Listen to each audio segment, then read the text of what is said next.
everybody! Hey, we did it at the same time! I've been wondering if that would ever happen. Hello, everybody, and welcome to this week's Grim Scenarios podcast episode. We are almost done with our major tier list project. We have the Bad Moon Rising Townsfolk to do today, the experimental Townsfolk to probably do over the next 2 or 3 episodes, and then maybe a few wrap-up episodes where we put in the characters we missed because they got released after we started doing these, get some guests on to criticize our rankings and give their thoughts. But first, we'll start with the BMRs. But Milk, how you doing today? You know what, Emma? I'm doing pretty good. I'm feeling pretty good. Had a nice day. It's still cold, but I got to play some Clocktower today, unexpectedly, and that was really nice. Mm-hmm. Tell me about it. It's like 60 degrees here. I think I'm going to die from hypothermia. I mean, we had 6 inches of snow yesterday, but yeah, that sounds really bad. Yes, I'm commiserating in our very similar situations. Very similar situations. I get to do a little traveling this weekend. I'm gonna travel to somewhere a little bit warmer, which is Atlanta. I'm gonna be down there for Decepticon for a couple of days. But actually, I'm just using Decepticon as an excuse to go to the Georgia Aquarium again. It's a good aquarium, and it's right across the street from the Coca-Cola Museum, which is the best soda-based museum in the world. It is. It's actually a really fun museum. It's also right across the street from the Atlanta Breakfast Club, which has some of the best chicken and waffles I've ever had. So, it's a great area of Atlanta to hang out in, and I'm looking forward to it. I guess that's the banter section. We'll move on to the character section. So, once again, just as our overview, we're ranking these on what we think are their strategic interestingness, not their strength, not their fun. How strategically interesting we think they are. We're going to do the BMR Townsfolk. We're going to do them in script order. Because our massive full tier list was getting too unwieldy, the one we're showing you on screen is going to be clear of all those.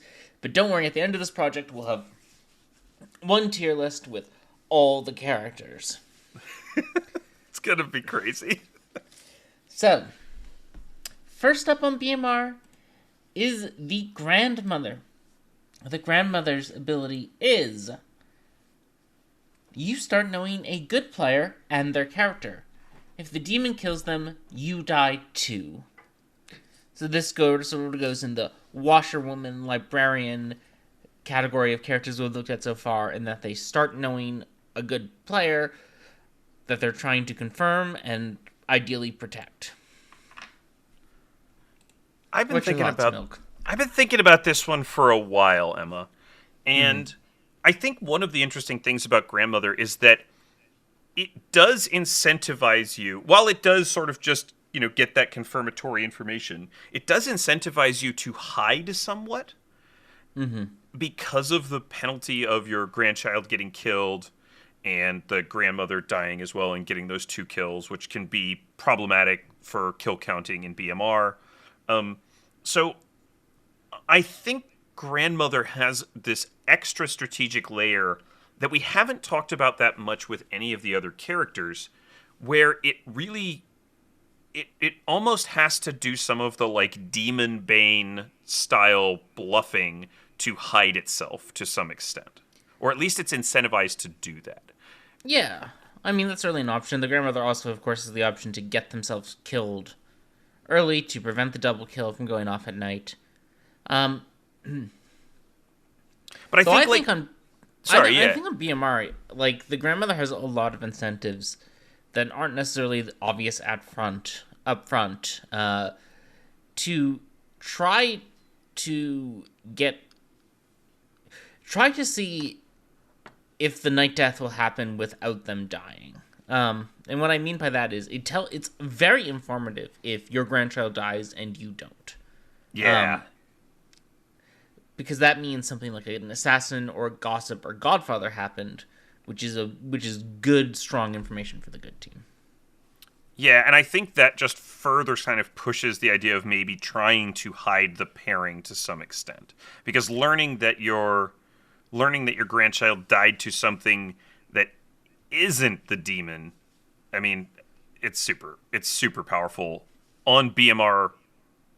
Again, in the context of BMR specifically, understanding where deaths come from is so crucial. Yeah. On the other hand, the grandmother has none of the needing to figure out their pings stuff that the washerwoman or librarian have going on, trying to use those as sort of a baseline here. Like, the grandmother just learns one player and their character. Like, it's incredibly difficult for evil to bluff that without doing an inter-evil confirmation, which I think isn't done enough. Agreed.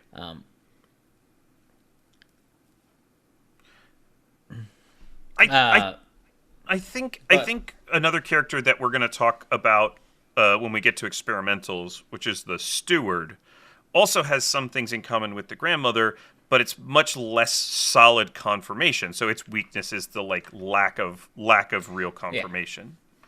It's very easy for evil to bluff steward. It's much harder if they want to try to get into a chain of confirmation with a good player. It's almost impossible for them to do it to a grandmother. So I think that's where the power and the strategy of grandmother both trades off. On the one hand, once the grandmother has their confirmation, there's more they can do with it than, say, the washwoman or the librarian, but it's much easier for them to get their confirmation in terms of strategy. I'm thinking it goes in the B tier, Emma. It's getting solid information, and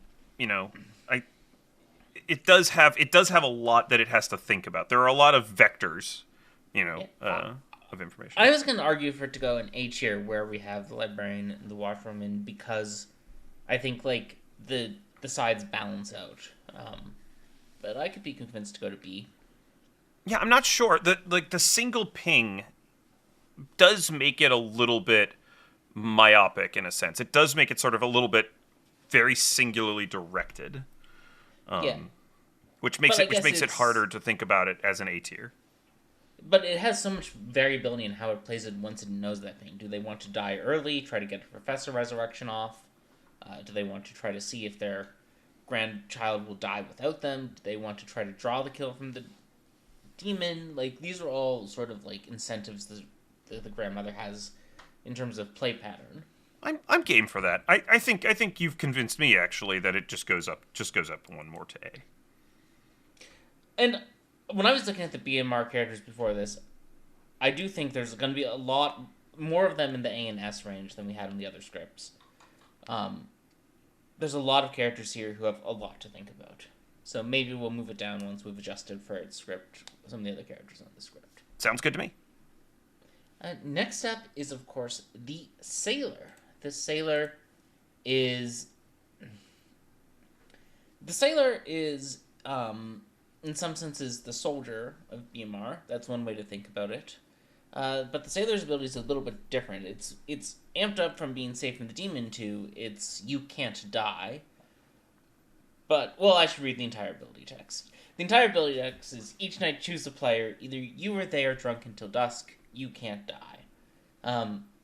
That's how the ability text is written, but it's frequently best to think about the Sailor as you can't die. Each night choose an alive player. Either you or they are drunk until dusk. The you can't die is the ability. The drunkenness is the drawback to the ability.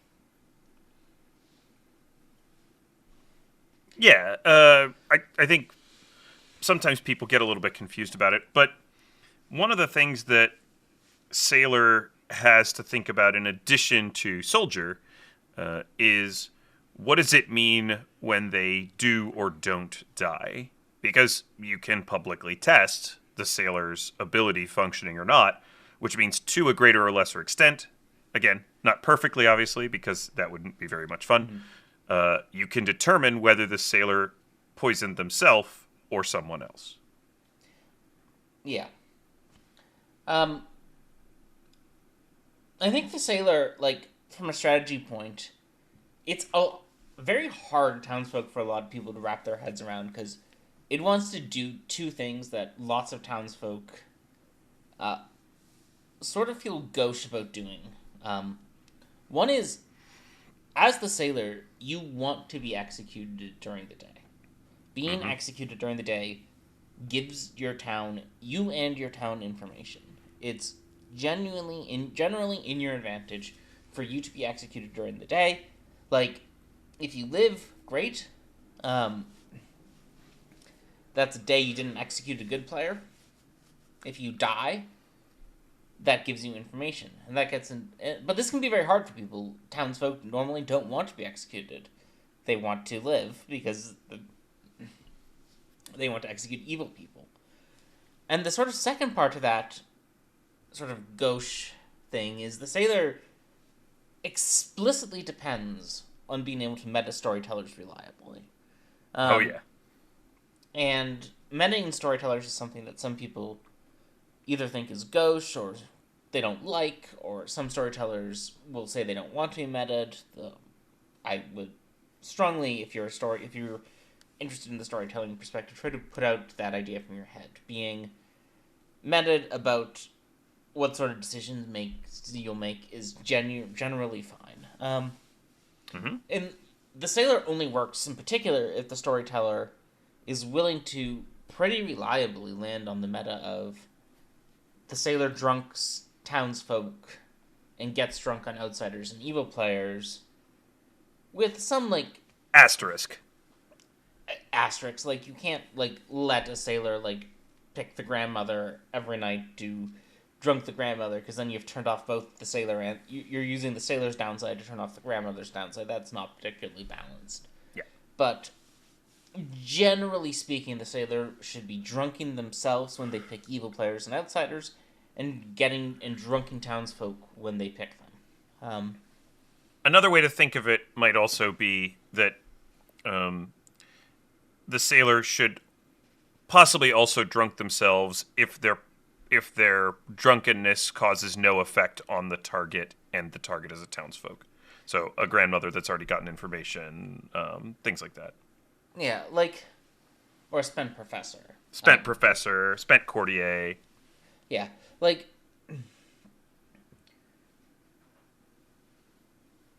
the way I think you want to think of it from a player and storyteller perspective is you should treat You Cannot Die like it's the most powerful townsfolk ability in the game, and therefore it's always in town's advantage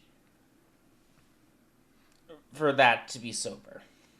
And it's only not sober when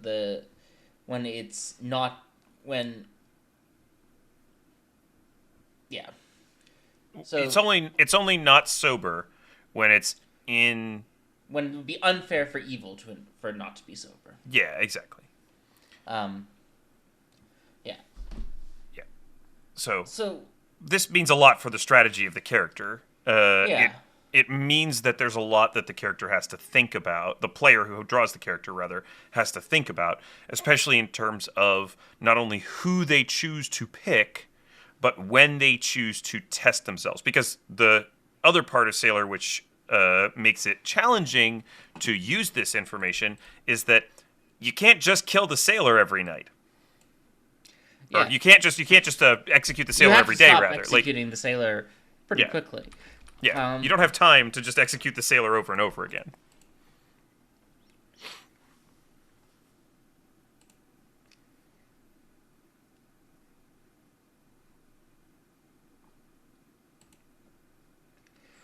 Yeah, so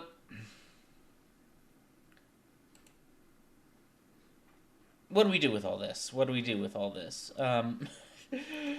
This is a hard one. This is genuinely a hard one, because the strategy of the character requires them to do things that players wouldn't normally choose to do, or some players might find distasteful to do. Also, some people don't like that the sailor drunks other players, right? That doesn't feel townsfolky to an extent. Mm-hmm. Yeah. And so all of this wraps up into a package that kind of says the sailor probably has to be played in a very different way than most of the other characters that we've already talked about in terms of the townsfolk, and maybe different than most of the other characters we're going to talk about on this script as well, and possibly the experimentals. Finding an analog for the sailor, like, it is the soldier of BMR, but finding an analog for the sailor is pretty hard. Most of the characters that you could think of as sailor analogs are red tokens in a lot of ways.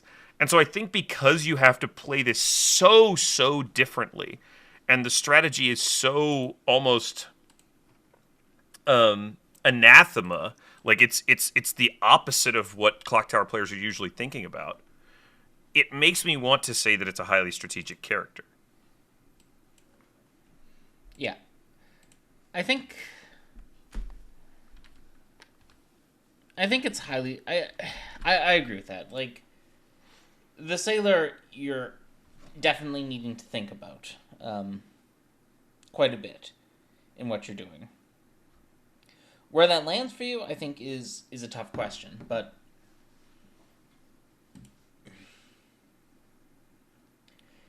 it certainly plays very differently than everything else.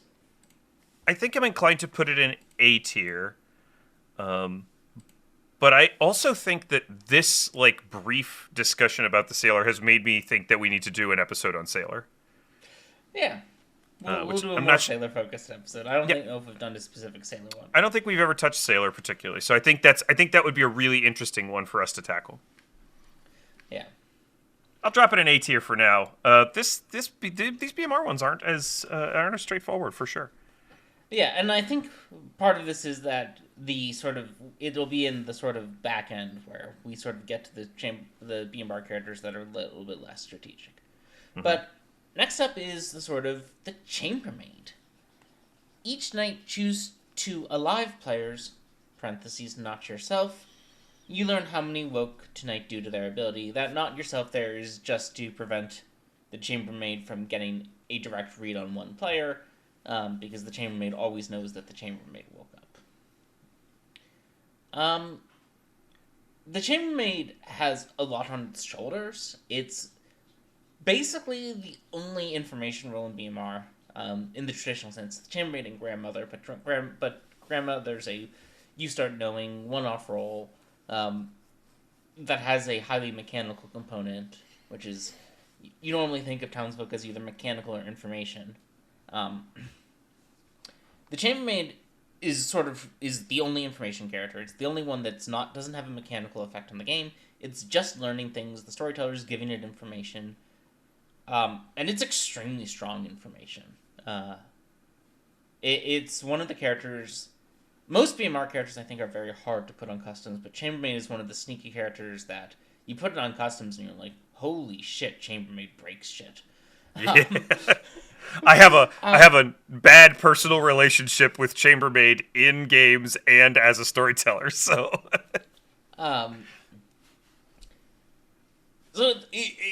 once again, if this was a power ranking straight up to S tier, it's so strong. It's doing so much. It's scaring the evil. It's limiting the evil team's bluffs. It's providing powerful information about who can possibly be the demon.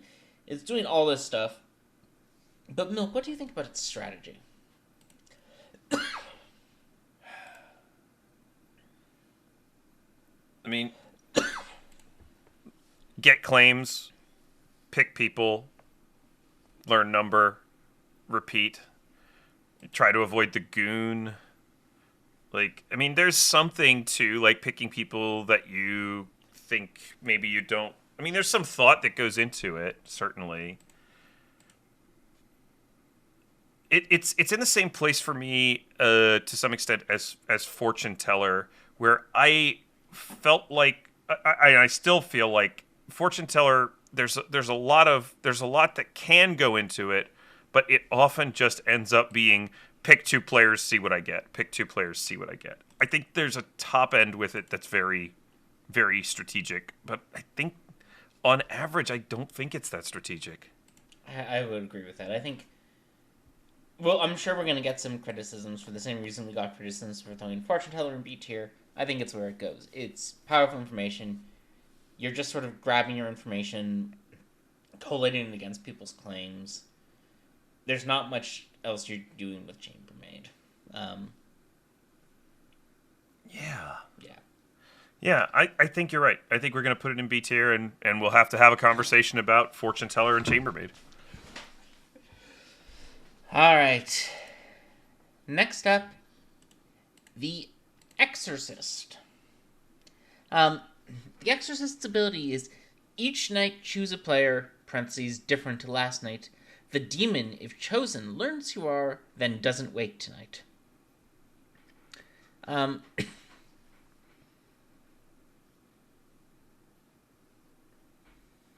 mean, it seems super powerful. Let's say that first off. Like, in a vacuum, like, just stopping the demon from acting is incredibly strong. However... Oh, you have a however. I do have a however. On BMR, it's hard to know if it worked some of the time. I mean, otherwise it wouldn't, the script wouldn't function. Exorcist is so powerful because it makes the demon not do stuff. And in the case of something like a pucka that's charged on a previous night, like it can really break the evil team's rhythm. But you don't know that you did it a lot of times, and that's tricky. Yeah. Obviously, the Exorcist is looking for nights where no one dies as their sort of evidence that they've done something. But of course, there's other reasons for no deaths on BMR, because of course there is. Nothing's ever going to be that easy for you.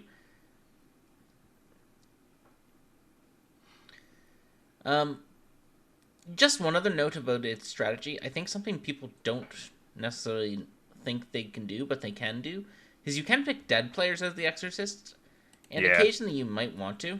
I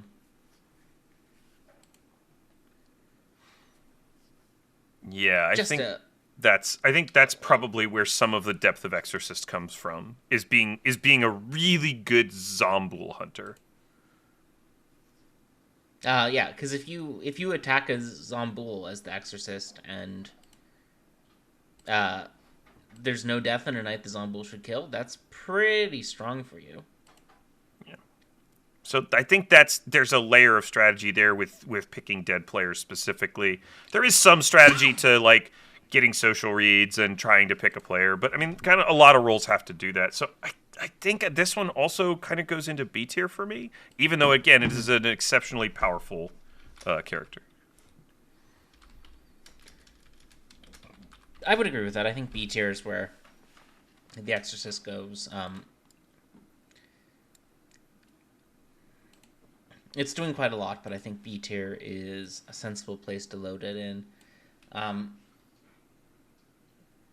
Generally, you just want to kill the people you picked after Nights of No Death and worry about other explanations for that later. Yeah. Don't get fooled by the, but there were Inkeeper picks, and there's an Inkeeper. Nah, just, if there's no deaths, just clear that world. Yeah. Talking about the Inkeeper, that's our next character. The Inkeeper's ability is each night choose 2 players. They can't die tonight, but one is drunk until dusk. Much like the Sailor, the drunkenness is there as a drawback to hurt the good team. So the more townsfolk you pick, the more important townsfolk is the one that's more likely to get drunk by the Inkeeper. Mm-hmm. So if you pick a townsfolk and an outsider, you're probably drunking the townsfolk. If you pick the grandmother and the Exorcist, you're probably drunking the Exorcist. If you pick the unspent professor and the tea lady, you're probably drunking the professor. If you pick the Poe and the fool, you're probably drunking the fool. The Innkeeper's interesting. In the same way that the Sailor's fairly interesting. But, so the Innkeeper the Innkeeper comes to the fork in the road of, there's 2 really powerful things the Innkeeper can do. Right? Powerful thing 1 is pick 2 good players. The demon tries to kill those one or both of those good players, and you get to laugh in the demon's face. Yep. The other thing... Thing 2! Path 2 is the Innkeeper can pick the Devil's Advocate, and the demon... The Devil's Advocate gets drunk, and the demon who thinks they're DA protected gets executed the next day to prove that they're good to the tea lady next to them, and oops, the game's over. Aggro Aggro Innkeeper is my favorite game mode. Genuinely, my favorite game mode. Which way? These are two paths. They're both very strong. You can pick either one of them. They're both fun when they work, and they both rarely work. Yep. The ideal structure and power level for this character is two real fun, completely different paths. Aggressive Innkeeper that's trying to hunt the evils down and force the storyteller to drunk an evil. Protection Innkeeper that's trying to protect people. On BMR, you're almost never going to hit your two evils, and you're almost never going to get your protections off. Just the way of the script. When it happens. Oh. So, rarely does anything. Most times, the most significant impact of the Innkeeper is the drunkenness drawback, which you can use sort of informationally. Hey, why did I seem to drunk the player bluffing Chambermaid, the player claiming Chambermaid, instead of the player claiming Minstrel? There might be something weird there, right? Mm-hmm. Yeah, I mean, I think you can use it as an information gatherer in that way, too. Thinking about what information, in the long run, over a couple of days, thinking about what information you drunked and whether that works in the context of what you picked. Trying to pick players that the drunkenness might not matter. Trying to pick a grandmother, for example, and a fool or something. Where the drawback isn't that bad. You might try doing that too. Ultimately, Innkeeper is also a role that is extremely powerful, or it seems extremely powerful, and is often a priority target for the evil team, which means you're also playing the can I hide long enough to be effective game, which is also interesting. Yeah, you're also in the weird situation where, you are the Puka if you're claiming Innkeeper, so keep that in mind. Some people will try to kill you for being the Puka if you're claiming Innkeeper, because Puka loves bluffing Innkeeper. I genuinely heard that sentence at first and had to rethink of it as you also have the unique problem that you are the Puka if you're the Innkeeper. So yeah, it's always sometimes the Innkeeper is real. Sometimes 1 out of 10 times it's actually the Innkeeper, but 9 out of the 10 times the Innkeeper is really the Puka. So you do have to play around that a bit as the Innkeeper. The fact that you look at your token and you realize it's actually the Puka token. That's right. And you're on the evil team, and you only thought you were the Innkeeper because you were bluffing it. That said, for all my mockery of the Innkeeper's relatively weak power level and frequentness of Puka bluffs, I think it is our first S-tier BMR character. It is such an S-tier character. It's got a lot of choices. It has so much choice, and it's like you said, it's such a low success rate. But when you find the right world and either drunk those two evils or protect two goods, it's just so good. Plus, we already put the Inkeeper in S tier when we were ranking the demons because we put Puka there, and given that the Office meme with Jan, or not Jan, Pam. Corporate asking you to pick between the two pictures. You show me the Puka token and the Inkeeper token. I'm not going to see a difference. I'm going to tell you it's the same picture. I'm with you on this one for sure. All right. We'll bring up, of course, next the Gambler. The Gambler is the character whose ability is each night choose a player and guess their character. If you guess wrong, you die. I feel like I talked a lot about Inkeeper, so why don't you take the lead here? Yeah, I'm glad to. This is a character the next two characters, actually, Gambler and Gossip, are both characters that you and I have spent a lot of time talking about when they end up on custom scripts. Because off of BMR, they are both game-breakingly powerful roles. Mm-hmm. The Gambler is a push-your-luck role that requires you to get social reads and hard claims off of people. And evil players should be willing to claim their good role to gamblers to get the Gambler killed. At least minions should. Because, to be honest, you need that Gambler dead. Gambler is very strong confirmation. And anywhere that doesn't have a massive amount of either misinformation, not misinformation, specifically poisoning, or alternately extra kills, the Gambler is not going to fit. The Gambler is all about the things that we've talked about that make really strategically interesting characters. There's an incredibly high risk. You have a push your luck aspect to your role, and when you get information, it's actionable. Mm-hmm. Yeah. And talk about the sort of information you get. I want to tell a brief funny story, not about a BMR gambling, but I was playing a custom script with Gambler on it, where the demon was Leviathan, and this was a text game. But I was the Baron, and night 2, the Gambler gambled my demon as the Leviathan.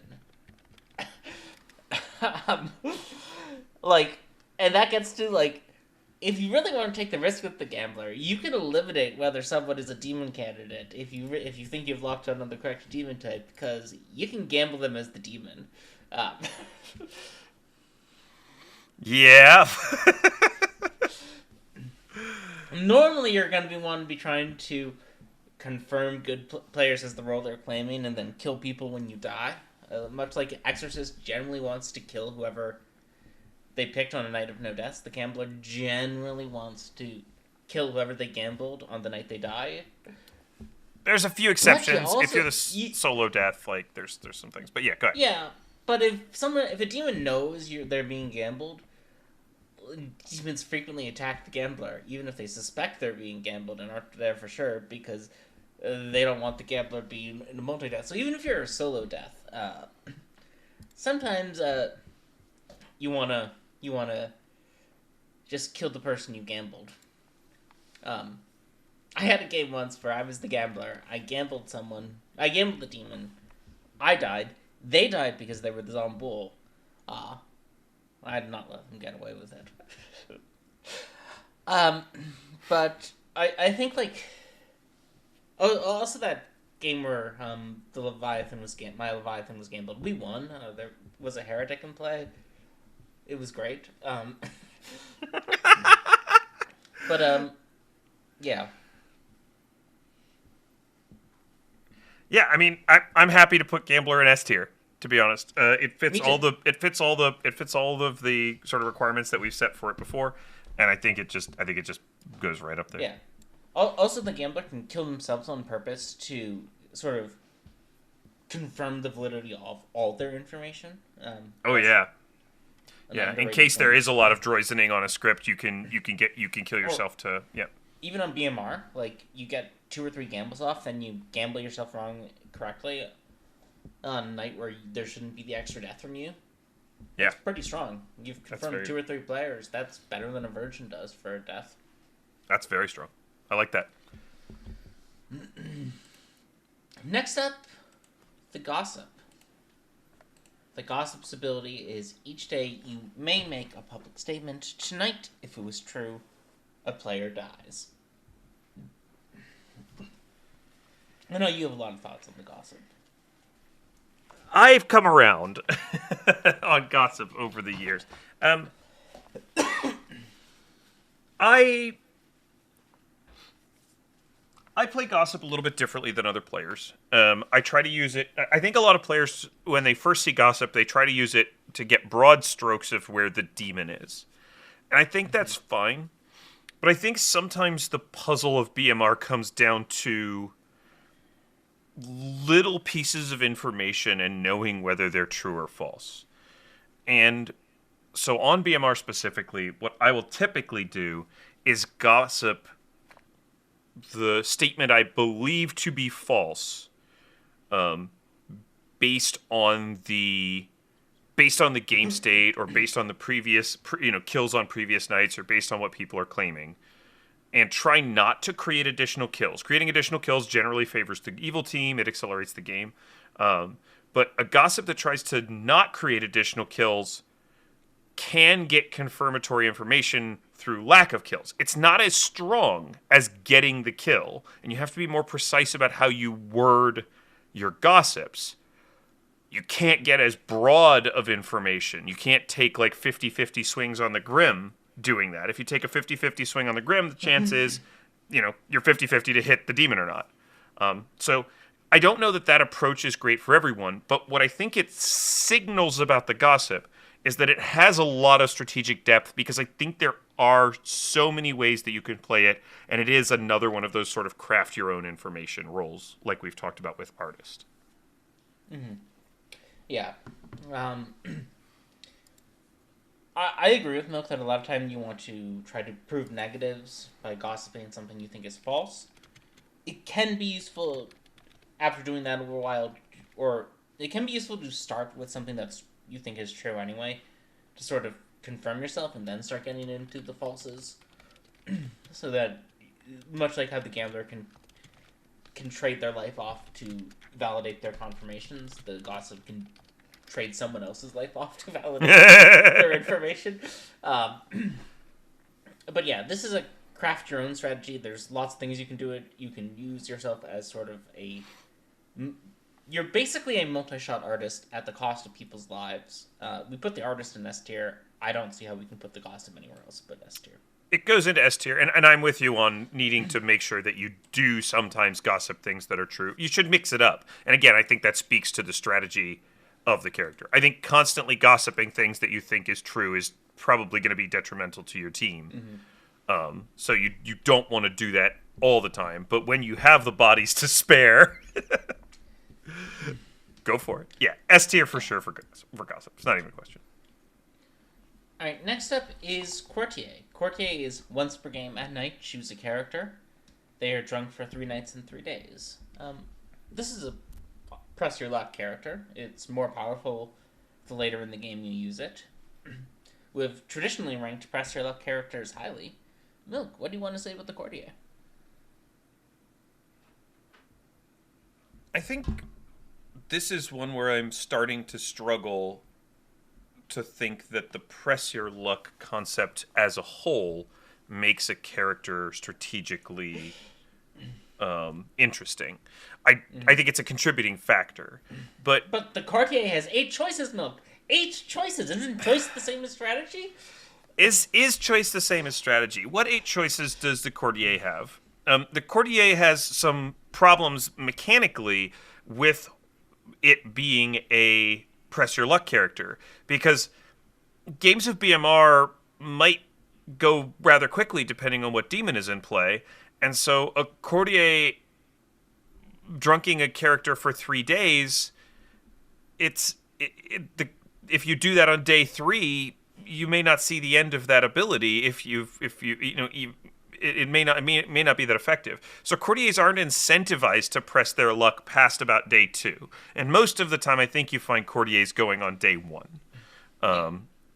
So that takes away for me some of that press your luck value, and it's built into the mechanism of the character. Yeah, I have never seen a Courtier who held it past day 2, who everyone didn't think was evil, and I'm not sure I've ever seen one who wasn't actually evil. Yeah. Courtiers who are holding it to day 3, day 4 are frequently evil players trying to decide what world they want to sell. Part of the problem with Courtier is on certain player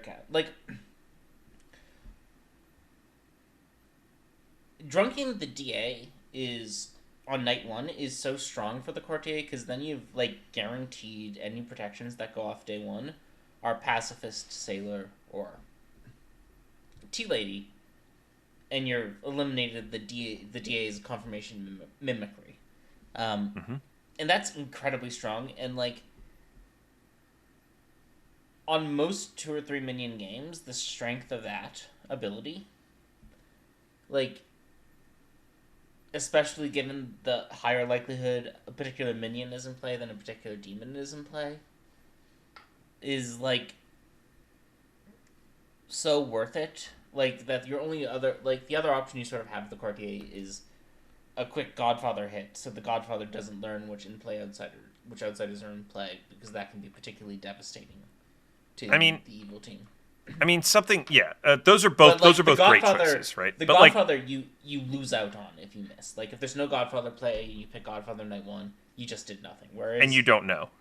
Even if there's no DA in play, picking DA night 1 still validates anyone who survives execution that day, which is so strong. Like, it's such a dominant strategy for Courtier to go DA, that it's almost hard to find reasons not to do it once you're not on 2 and 3 minion games. On 1 minion games, it's a little difficulter because the power of hitting a demon is stronger on 1 minion games because there's less players, and drunkening gives you so many more executions relative to player count. But on 2 and 3 minion games, choosing DA is generally so much stronger than all other options. It's really tricky to not consider Courtier as a character that is a dominant strategy. Yeah, and you mentioned like, oh, there's 8 options for the Courtier to choose from, but there's not 8 options because the options, first of all, aren't similar in type, and second of all, as you've mentioned, they aren't similar in value. The fact is, you're never going to Courtier drunk the Mastermind. It's so it's unpredictable. It's very hard to find a situation where that makes any sense. The situation where that makes sense is like Evil tries to go for that day 1, day 2 Mastermind play, which, and then you drunk them that night. It's also not satisfying to do that. It's not interesting. Yeah. Like, the demon gets executed day 1, the Mastermind day triggers, you drunk the Mastermind night 2, and the game ends at night. It's not interesting. There's already enough kills on. There's already enough deaths on the script that you're probably not going to drunk the assassin. You might at low player count. You might at low player counts. You might do that. I've seen it done on night as like a night 2 for Courtier. It's like, it's not bad. Not terrible, but nope. It's not cool. You're not going to drunk the Zomboul probably on night 1. Yeah. So your choices are DA Godfather. Maybe if you're gonna go and see if you can try to figure out what type of demon it is. Yeah, maybe if you're gonna go night 2, try to go Poe, Pucka, Shabaloth, and see what you hit. It's just so much more powerful to drunk the DA and know that all protections on day 1, 2, 3 are good characters. Just especially in 2 and 3 minion games again, especially in 3 minion games where you have a 75% chance the minion's in play, and it makes any execution survival validated. It's really hard for me to see a reason why on a 3 minion game you don't pick DA as the Courtier night 1, except for you're choosing to have more fun, which is valid, but but strategically, it's a character with a strategically dominant strategy. So despite its theoretical press your luck elements and your theoretical 8 different choices, I think it really does fall down in C tier. Yeah. Talking of characters that have a dominant strategy, our next townsfolk is the Professor. Once per game, at night, asterisk, choose a dead player. If they are a townsfolk, they are resurrected. The Professor wants a townsfolk to be executed and die day 1, so they can resurrect them night 2 before the Shabaloth can get a resurrection. So there's no question about the confirmation being Shab instead of Professor. It's one of the most goated plays in Clocktower. It's also the Professor's weakness is, of course, that the Pacifist exists. Yes. And the storyteller can deny you your opportunity to do the obvious thing. Genuinely playing for the obvious thing. Genuinely, my favorite, I think, interaction on the base 3 scripts is the interplay between Professor and Pacifist, and how they both want the same thing. They want to kill a powerful townsfolk. So they execute a powerful townsfolk day 1, but they're really mad at each other when it happens. That's right. And then it happens, and they're both like, "No!" The Professor's like, "How could you, Pacifist? How could you? You fool!" The natural enemies. They're natural enemies. Like, part of what Pacifist is doing on the script, and I don't want to make Pacifists outsider jokes, because it's not. It's a powerful townsfolk role. It is. But part of what Pacifist is doing on BMR is just nerfing the Professor. It's just making the Professor's single most powerful thing in the game. Like, There is no... I don't think there's any evil abilities. I don't think there's any other good abilities that do something as powerful as the Professor resurrecting someone in Night 2. Yep. It's better than a virgin. The difference between Professor and a virgin is at the end of the Professor cycle, both confirmed players are alive, whereas in the virgin cycle, one of them is dead. That's right. Like, just strictly better. I guess the strategic downside to the Professor is sometimes generally a pacifist, occasionally a sailor or tea lady, very annoyingly sometimes a DA, will get in the way of you doing your single incredibly powerful thing, and then you can do it in Night 3, and people might accuse you of being a Shabloth. Yep. Oh well. You know what you've still done if people think you might be the Shabloth? You've still resurrected someone who can never be the demon and who you know is a townsfolk. Whoop-de-doo. They might execute you as a Shab. Boo-hoo. This character goes in D tier. It's a D tier character. Not even worth the conversation. The Courtier has an illusion of choice. The Professor doesn't even have that illusion. They have something they need to do. The Courtier can pick between two things, okay? They can pick between the DA and the Godfather. That's the two things they can pick between. And 75%. They can wait 1 or 2 nights and try to hit the demon. Yeah, okay, so they've got like a 60% strategy, a 20% strategy, and then like 2 10% strategies. The Professor has one strategy. Oh, Professor.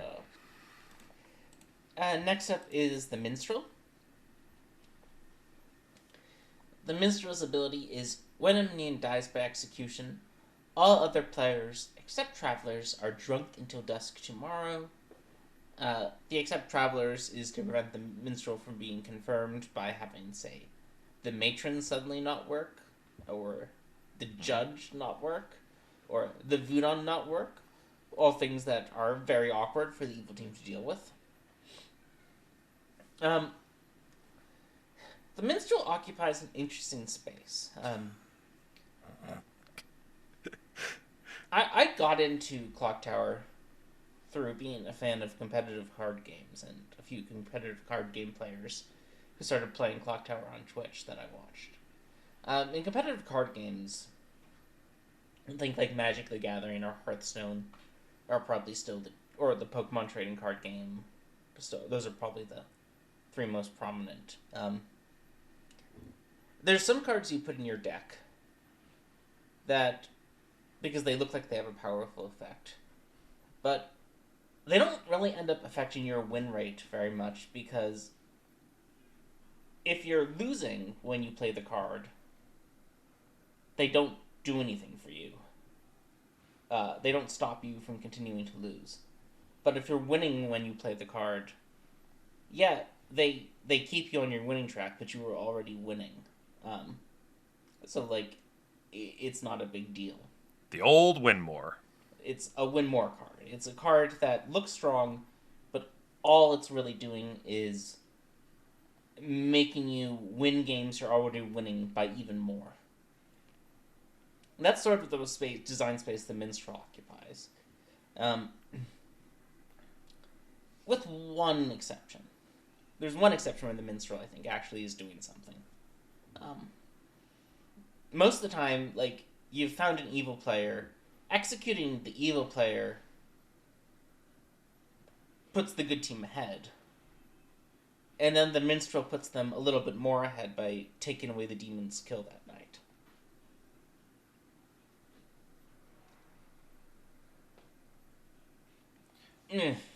Yeah, I have nothing. Passive. I have nothing additional to say about this character. You could rewrite this token as your existence ruins the game for both teams, and I wouldn't mind.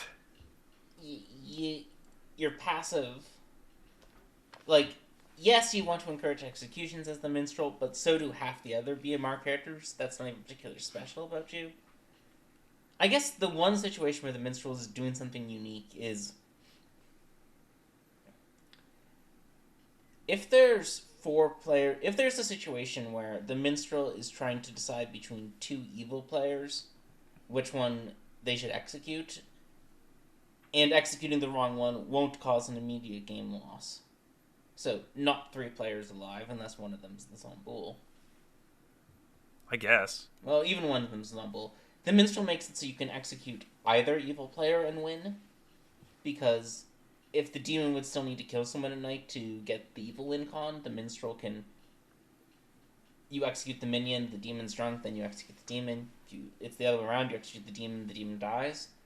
That's the one time where the Minstrel isn't just winning more, it's changing a potential loss situation into a win situation. But again, like, this character is just... It's not doing anything strategically. The player's not doing anything. Powerful. The player's not doing anything. They're just hanging out. It's one of 5 or 6 BMR characters that want executions all the time. And it's the one that gains the least from the execution because it's just building on the benefit that it's either does nothing or it builds on the benefit that good already gets from executing an evil player. I beat up on the Minstrel a lot in trying to understand, like, what it is that can make it an interesting character. I don't draw it often because it doesn't often go into bags. And when I do get the chance to draw it, I do try things with it, but it doesn't there's not a lot you can try is the problem, because most of what you're trying is social play that you would be doing with a number of other characters anyway. I'm always surprised by the number of people who tell me that they love this character. And that's not to denigrate their love of the character. It's just that I genuinely, as a person, do not understand. Talking about a protection role that does have things it can think about and things it can choose. Let's talk about the Tea Lady, Milk. Oh yeah, my favorite bluff. Ability is if both your live neighbors are good, they cannot die. It's great. It's so simple. Mm-hmm. So this gets into talking about. This gets back into what we were talking about with the sailor, and talking about how to use a role where not dying or dying provides information. Mm-hmm. The tea lady needs to be like an empath, needs to be engaged with their neighbors to get social reads, get claims, try to figure things out. But ultimately, like an empath, is likely to end up pushing on their neighbors. Yeah. The Tea Lady sort of, much like the Inkeeper, though in a less dramatic way, has 2 paths it can choose from, right? Path 1, try to get a neighbor executed to see if they live. Path 2, be quiet and wait to see if one of your neighbors dies. In the night. Because if one of your neighbors dies in the night, your other neighbor probably has a little bit of red in their token. Right? But the demon's probably not going to kill your neighbor, your good neighbor, if they know you're the tea lady and they're sat on your other side, right? So if you want to try to do that, if you want to try to trap a demon that way, you sort of can't be loud about being the tea lady. You can't be pushing on your neighbors. So quiet tea lady and loud tea lady, I think, are the 2 choices you have to think about when you're playing the tea lady. And I think both have strengths and weaknesses. Yeah, and I think they both have interesting play patterns as well. Although there's not a lot, there's not a lot of you're not making choices in terms of like night abilities or anything like that.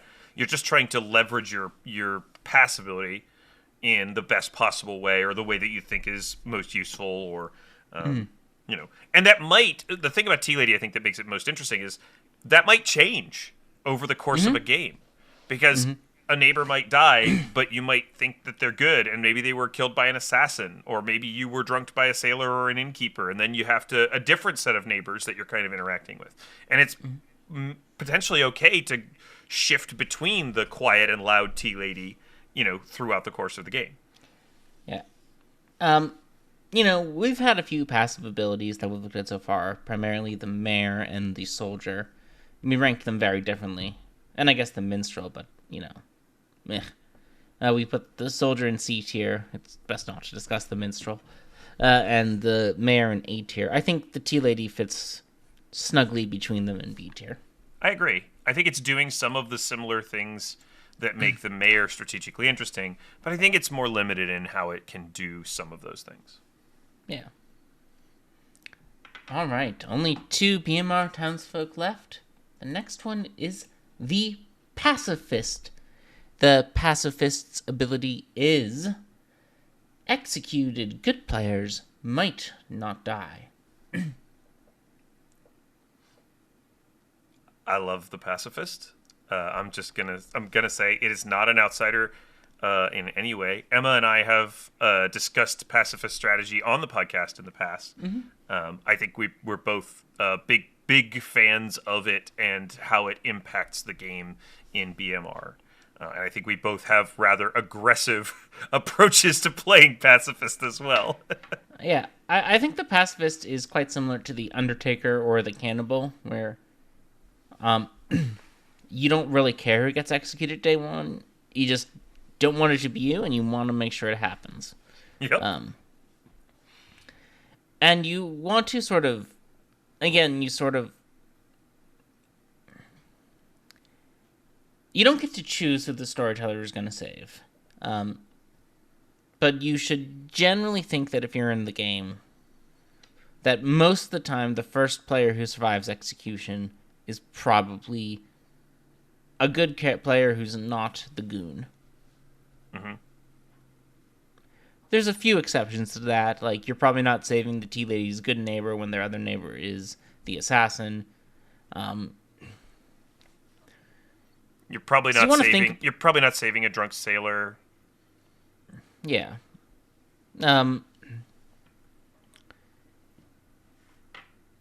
But yeah, your ability's not going to be spent on a fool that gets killed. Like there are a few niche scenarios where. Yeah. Generally, the issue with pacifist, which is getting character I like, is generally you just want executions to happen, and then you want to think about the results of those executions. And if the player dies, they're more than likely than not, especially if no one's been saved yet. If the player dies, they're more likely than not evil. That's exciting, but they're also you've done your like yeah.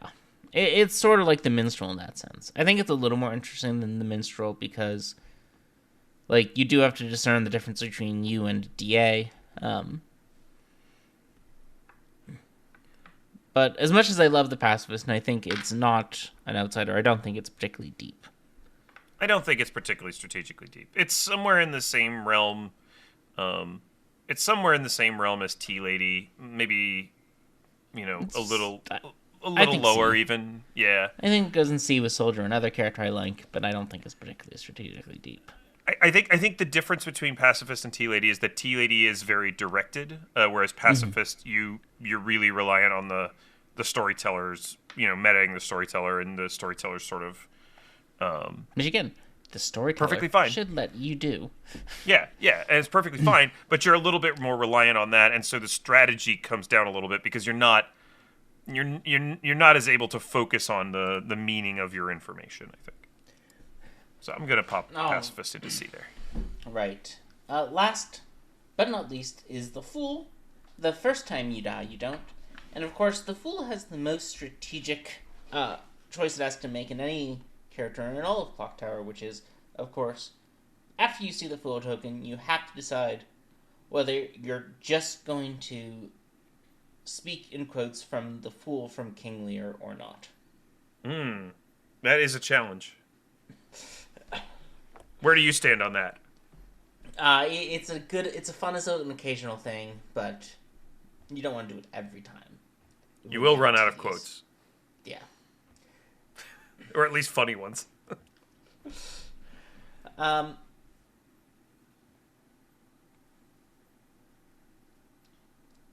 Fool's interesting. Should we talk about Fool? It's hard to talk about Fool in a vacuum, I think, to some extent. But shall we talk about Fool as it relates to another character that people think is similar, which is Sailor? Yeah, I think the big difference between the Sailor and the Sailor wants to be executed to test their ability, The Fool wants to know if they've been tapped at night, so they don't want to be executed generally. I think especially early. I think a way of thinking about this, and it's something you and I have talked about a little bit, is we both are sort of anti-putting Sailor on Leech scripts. And the reason is that there's a very unfortunate thing that could happen where the Sailor just wants to die, and if they don't die, they're never the Leech host.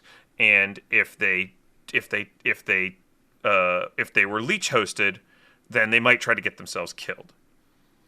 And the Fool is probably never going to try to get themselves killed early in the game. And so if you think about that kind of dichotomy of what the Sailor's trying to do, the Sailor is happy to test themselves because they can survive more than once. The Fool's not happy to test themselves because they can only survive that one extra time, and testing themselves ruins their ability. Mm-hmm. I'm not sure if I've structured that in a way that makes sense, but it's a way of thinking of it, at least outside of the constraints of just Sailor and Fool in a vacuum. I don't know. Yeah, no, I think that makes a lot of sense. Like, the Fool, despite its superficial similarity to the Sailor, the Fool is much more interested in being a nighttime protection that learns something by virtue of dying in the night. Yeah. Whereas the Sailor wants to be executed at day to test its information and publicly confirm itself. Like, the Fool can't... The Sailor has the benefit of if it is drunken, powerful townsfolk, the Sailor should be able to survive multiple executions. Yeah. The Fool can't. If the Fool is executed once, then it's double tapped to make sure it wasn't a DA protection. You don't gain anything from that as the Fool. You just die the second time. Yep. And look like an evil, probably. You're really the Demon's Bane of BMR in that you're trying to draw the kill at night. Mm-hmm. To frustrate the evil team and force them to kill you again. And then when you die the second time, you can now backtrack that there's a kill you haven't accounted for yet. Now that does mean that you have some of the same strategic choices as any of the other Demon's Banes, which is just try to look good, like just claim Fool and try to be as not suspicious as possible, or try to hide and have your ability activate in the night. The difference from between Fool and Ravenkeeper or Sage or Banshee, which are related Demon's Banes, is that Fool isn't necessarily going to know that their ability triggered, whereas all of the others are going to get some sort of feedback. Yeah. Even Farmer, right, is going to have somebody to chase down and figure out who turned into a farmer. Yep. And so Fool doesn't have that feedback, which in my mind makes it a little bit harder to have strategic choice with it. Fool gets that feedback from when they die at night, right? If they die at night, they know that they've been tapped once before, probably. Fair, that's right. Assassin, Pucka. I'd love to argue to put the Fool in B tier, but I think it has to go with the Soldier, because it's doing very similar stuff. Yep, it's doing soldier stuff. C tier it is. Well, hey, we got through those surprisingly readily. Yeah. Looking at this, we ended up with 3 S tiers, the same as we had on S&V. Those were Inkeeper, Gambler, and Gossip. Only we ended up with 2 B tiers, just the A tiers, the Grandmother and the Sailor. That's down from 5 TBs and 5 S&Vs. We did toss in 3 B tiers, which was the same number as TB, more than we had in S&V. But we topped in 3 C tiers and 2 D tiers. So this is a little bit of a different breakout than we've had in the other scripts, which I think makes sense, because BMR is a very different sort of script. Milk, are you comfortable with where everything is ranked? I'm comfortable with where everything is ranked. The one thing that has occurred to me is the S-tier BMR Townsfolk are all townsfolk that probably don't fit well on scripts outside of BMR, or are at least hard to fit. There's things that we've talked about. Whereas I think the S tier characters from TB and S&V, and I don't have the compiled list like you do. I think they were more broadly useful. I think that's true. Those were Monk, Ravenkeeper, Snake Charmer, Philosopher, and Artist. I think Ravenkeeper, Snake Charmer, and Artist are very versatile. Artist maybe is the one that you probably need a sufficient amount of misinformation to be fair. Monk and Philo are pretty versatile, but have some bad interactions. Yeah. And so it's just kind of interesting to think that these three, Innkeeper, Gambler, and Gossip, are so unique to the sort of structure of BMR. And it's the structure of BMR that allows them to exist at all. Mm-hmm. But, to be fair, I would also say that Grandmother and Sailor have trouble existing off BMR. Those are our A-tier characters, much more so than our A-tier TB and SMV townsfolk. Chambermaid, Exorcist, and Tea-Lady all have trouble existing off BMR. Other than maybe Clockmaker, I think much harder than our B-tier townsfolk from the other scripts. Courtier, Pacifist, and Fool, very difficult to take off BMR, much harder than Undertaker, Soldier, Flower Girl, or Sage are from their respective scripts. And Minstrel and Professor simply cannot exist off of BMR. So maybe it's just BMR. I mean, maybe it's just the nature of BMR that it's just like this, you know? Yeah, I think it's just the nature of BMR. Is these characters are all incredibly difficult to take off of BMR. But I think when we have talked about BMR in the past, I've always sort of thought, oh, well, it's just these particular characters. But I think like I think having them broken out like this, it's not just the powerful characters on BMR. It's not just the strategically interesting characters with lots of choices. It's genuinely just all the characters on BMR. Mm-hmm. So that's an interesting thing that I've found out by doing this. Yeah, BMR. The beautiful monster. Yep. The Island of Misfit Toys is what I've called it. I like that. Yeah, that seems right. The House of Cards. Well, we're getting some sort of house in the next expansions, maybe, so we'll have to see about that. Anyway, I do hope you have enjoyed our look through at BMR townsfolk. We'll be back soon with probably, looking at how many townsfolk are left, 2 episodes on experimental townsfolk. That's it for us, everybody. May your scenarios stay grim. Grim.